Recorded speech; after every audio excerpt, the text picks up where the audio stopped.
Hello, everybody. So in this next 15 minutes, I would like actually to challenge you.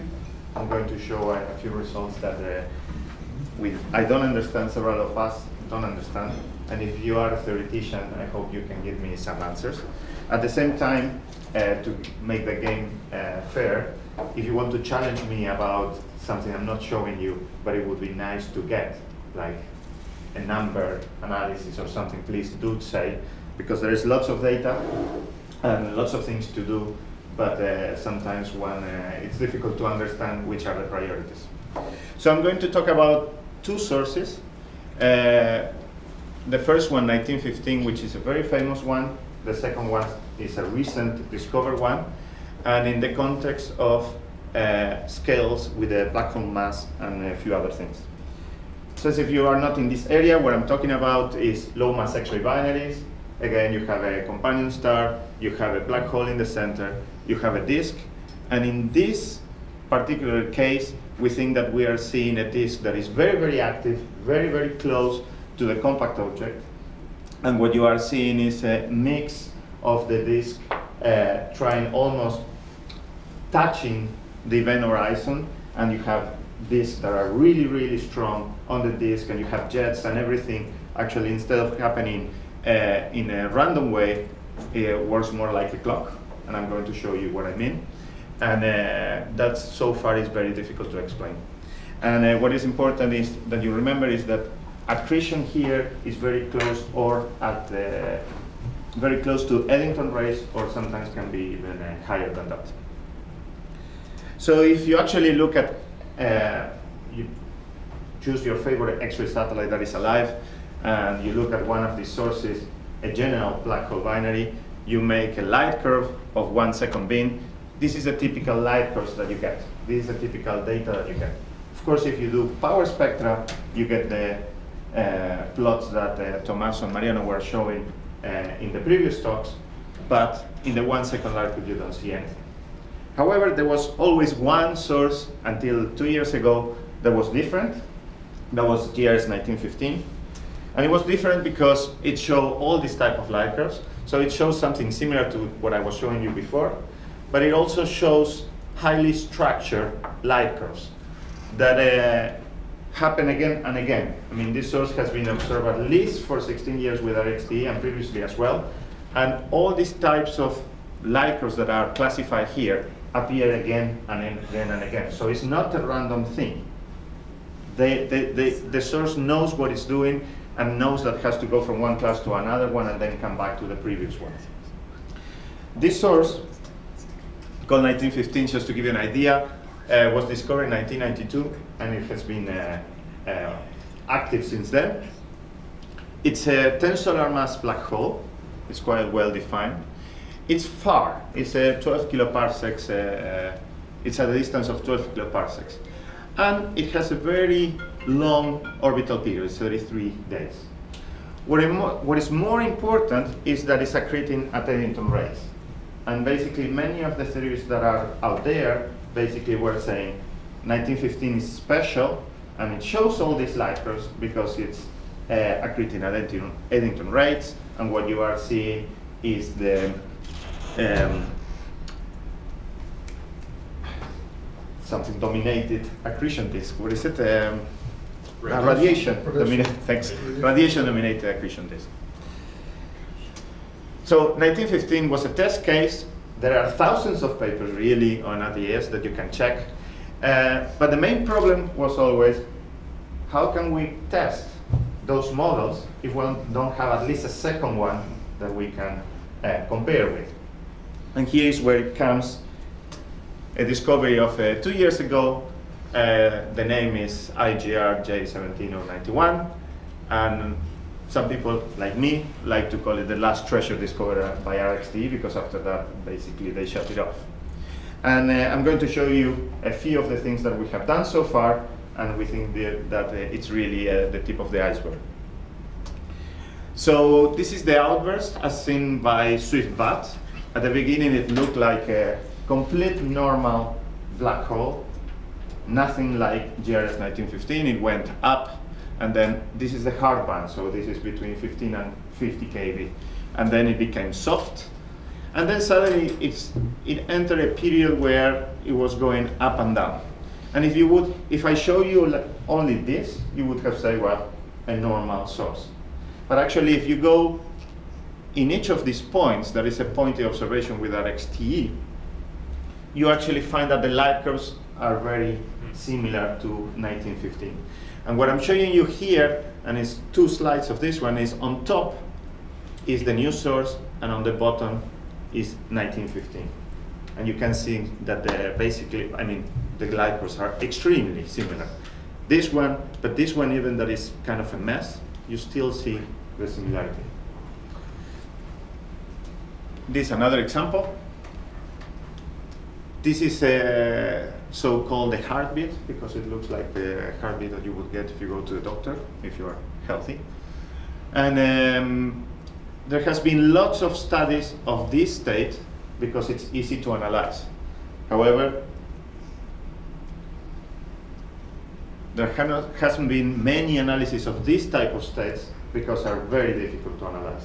And we are trying to work on that, finding a method where you can select correctly data there and try to extract spectra and do timing as well. So for now, I'm going to talk only about the heartbeats a little bit. Just to give you an idea, I show you the figures, they look very similar, but if you look at the axes, there are very big differences. And one of them is the period of these oscillations. What I'm showing you here is, for example, in this heartbeat, the period of these peaks are in between 5 and 60 seconds. So some observations was as fast as 5 seconds or as low as 60 seconds. In GRS 1915, after 15 years of observations, basically they find that the period is between 40 and 120 seconds. So there is an overlap in periods, but 17091 is faster. And this happens for the other light curves as well. So some people started suggesting, well, this might be because there is a difference in mass. Probably, maybe 17091 is a smaller mass. But of course, this is a little bit dodgy. There is a bigger problem, and is that 17091 has a flux that is about a factor of 20, or sometimes more, weaker than GRS 1915. This means that if GRS 1915 is accreting at Eddington, and these light curves that I was showing you can happen because it's accreting at Eddington, then the new source has to be either really far away, or it has to be very small in mass, or basically it's not accreting at Eddington, and then all the models that predict that these light curves are there because it's accreting at Eddington, then are wrong.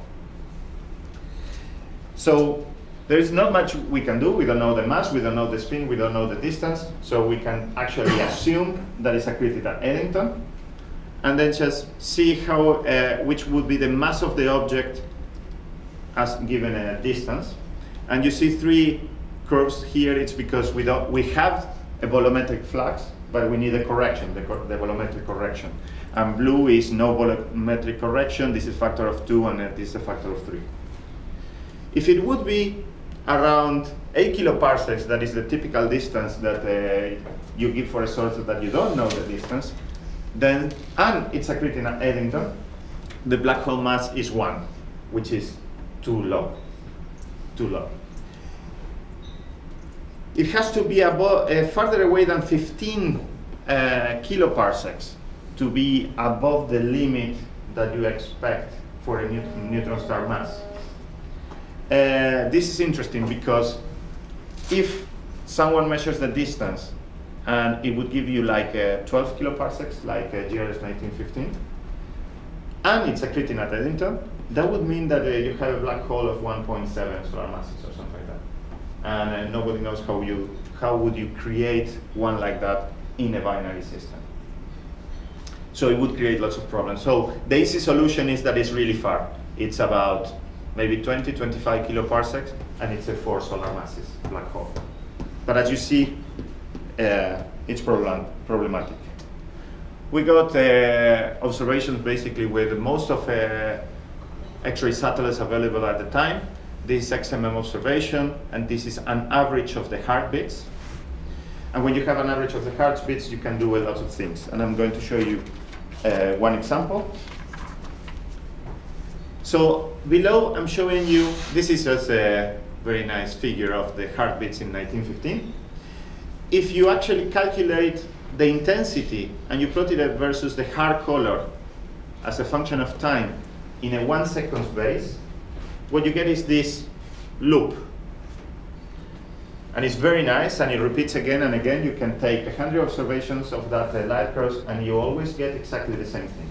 And that has been interpreted as a tug of war between these winds, the jet coming out, and the mass falling into the black hole, and a process that goes in a loop. And this is the loop. This is just the power spectrum just to show you how it looks when you make a power spectrum of the whole thing. We did the same analysis with IGR. It's a little bit more difficult because you don't have the statistics. It's 20 times weaker. And you get exactly the same loop, exactly the same power spectra, but the loop moves in a different direction. So while it does the same thing as 1915, it kind of does it in the other way around. And we are trying to interpret this in the form of these winds, jets, and accretion disks. If you were listening to Tommaso's talk, he was saying that you have GRS 1915, which is special because it shows a lot of high-frequency QPOs that are always basically in average at 67 Hertz. And that was the histogram that he was showing it. Lots of things this is the, let's say, the lowest frequency for the high frequency QPOs in a black hole. And they have been compared with QPOs that are have been claimed in ULXs or AGNs.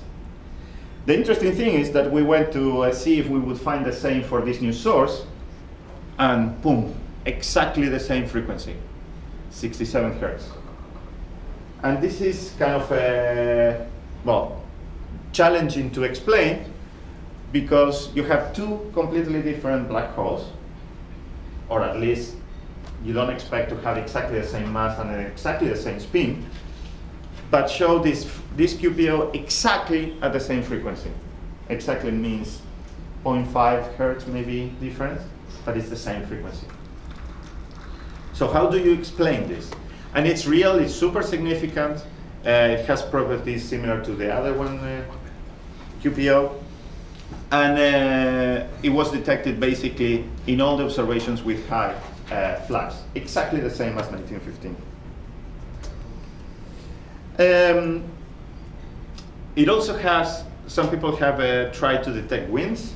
This is a publication from King et al., where they find evidence for very, very, very fast winds in the disks. And I think that these results needs to be confirmed, but it's true, if it's true, the speeds of the winds are not consistent with what we generally see for black holes, galactic black holes, but more for AGNs. So it's very, very interesting. From the radio point of view, and this is more for experts, it just follows what you expect for black holes. This is radio Esri correlation, so there is not much about it. It looks like a normal source. If you study the quiescence luminosity, because we could do the quiescence luminosity of this source, it's quite bright. XMM detected without problems. And there is this plot of luminosity versus orbital period. If you put the quiescence luminosity, blue is neutron stars and black are black holes, basically our source should be somewhere here. So the prediction, if this plot really works, is that the orbital period should be very high, very large.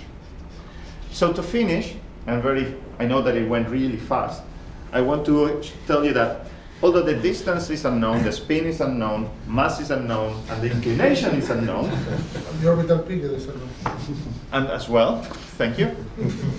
We have many things that we need to understand But for sure, there are some of these which do not match. So it's either one or the other one, but we still observe them simultaneously. So if it's as I was saying, it has to be accreting at Eddington, because if not, many models will just collapse. But if it's accreting at Eddington, then it has to be very far. So for some people, it's too far, 25 kiloparsecs, because if it's at 8 kiloparsecs, then it would be a 2 solar masses black hole. And if it's a 2 solar masses black hole, neutron star people will kill me, because equation of space have lots of problems. And I leave you with the rest there. Thank you. Thank you.